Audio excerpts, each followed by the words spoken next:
আছে ওই সেই স্যার দেবদাস জোরতে বলো দেবদাস আরো জোরে দেবদাস এই জোরে দেবদাস বলো না কেন দেবদাস জোরে জোরে দেবদাস।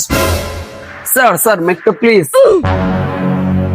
সুপ্রিয় দর্শক মন্ডলীরা, আমি প্রেম অধিদপ্তর থেকে দেবদাস শ্রাবণ। সবার প্রথমে আমি একটা কথাই বলতে চাই, ও প্রেম যে করে সে মরে। ঠিক ঠিক ঠিক ঠিক কি বৎস, তুমি প্রেম করেছো কয়টা? প্রেম করেছি 60টা, কিন্তু টিকে নেও একটা। প্রেম হচ্ছে অনেক বড় জ্বালা, যে প্রেম না করেছে তার জীবনটা অনেক জ্বালা। স্যার প্রেম করেছি জীবনে একটা, কিন্তু সে আমাকে দিয়ে গেল ছেকা, হয়ে গেছি আমি বেকা। স্যার আমি প্রেম করি 12টা, গুলশান, বনানী, মতিঝিল, হাতিঝিল, গুলিস্তান, ব্রিজের নিচে। স্যার প্রেম কি জিনিস আমি তো বুঝি না।